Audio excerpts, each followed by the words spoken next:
Hey guys, in this video I'm gonna show you how to build frontend using React.js. It is basically a full stack web application for anyone who is looking for designing a web application using React.js as frontend and Spring Boot as backend.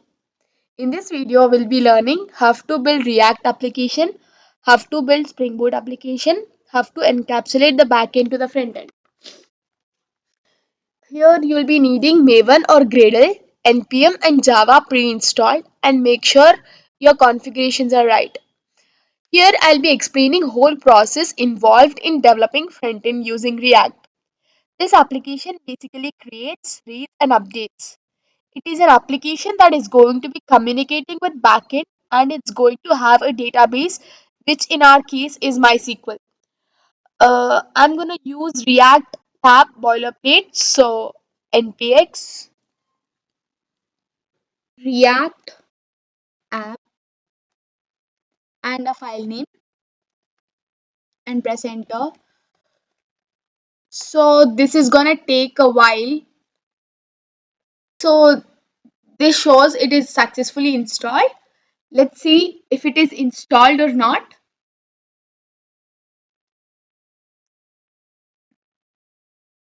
Yes, we successfully installed it. Uh, if we go inside, we can see the pre-installed files. Yeah. So now by npm start, we start our application. npm start. So npm start, this will redirect us to the port number 3000. So basically it uses 3000 as its default port number.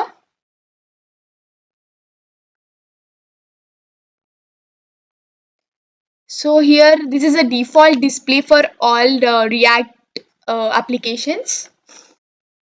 So this is it with our project creation.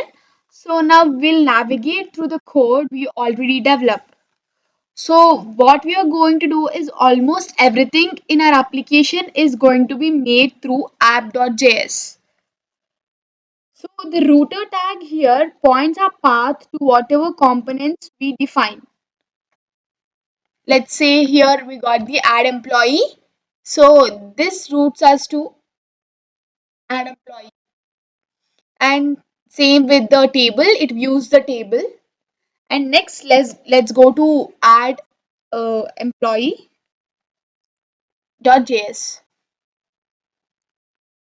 It's the components. We'll see it's the first part of the components.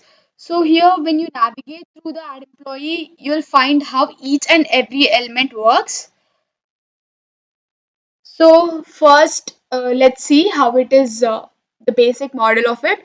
So firstly we'll have all the libraries, and then we'll have code of lines which deals with styling of the components, and next this part of the code deals with employee details retrieval from the UI.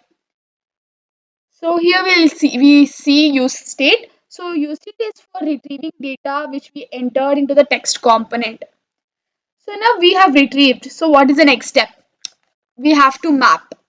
So next we have to map data, that is done by event.target.value. Yeah. So as of now, I'll be giving gist of what we are doing here. But as we go further, you'll be clear on how request and response work. So API employee URI data is fetched through controller. We perform requests like post, get, and so on. Here we are sending data, so we are using post method. And console.log, where message is displayed to the user. You can see that while we open the application. So now coming to table.js. Here the user will be able to see the data in the directory. So it is as same as the add employee. It has the same libraries and next deals with the styling of the application. And here the data present in the database is aligned here. We give proper structure and display it to the user. Next, we'll see how our app look like. So to run our app, we'll use npm start. Make sure you're in same directory as in your front end. Yes, this is our application. So now here you'll have to fill the details. So now let's give a name. Let's see Madhuri, and department is HR, gender female, and a random date of birth.